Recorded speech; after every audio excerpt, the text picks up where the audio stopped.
Alright, this is chapter 9, all about real numbers and the Pythagorean theorem, and this is 9.1, about finding square roots. A square root, we would say, is the solution to x squared equals p. If I were to take the square root of p, that equals x. So 3 squared equals 9, the square root of 9 is 3. So 3 is the square root. A perfect square is a number whose with integers as its square roots. So its square roots are whole numbers. These are like 1, 4, 9, 16, 25, 36, on and on. It's important to know that every positive number has a positive and negative square root. So if we find the two square roots of 81, I would get 9 and negative 9, because 9 times 9 is 81, but negative 9 times negative 9 is 81. So we note that with a plus or minus 9. If I find the square root of 121, that would be 11 squared or negative 11 squared. So we write that plus or minus 11. So in our square root symbol, we have all of this. The square root symbol here is called a radical sign. And the number inside, here I have some number n, is called the radicand. If I have a square root of p, that represents the positive square root of p.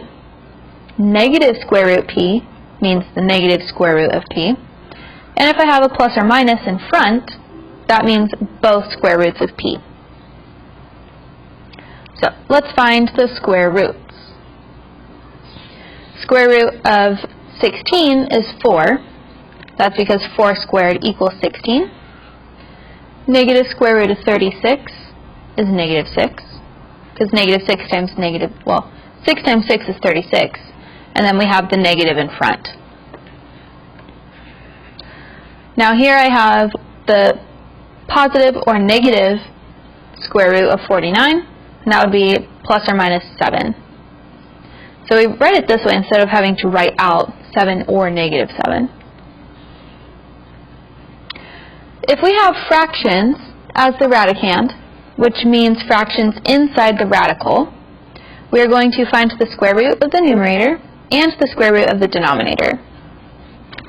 So here, that would be, if I have the square root of 64 over 100, I take the square root of each, and that would be 8 over 10, and I can reduce that to be 4 over 5.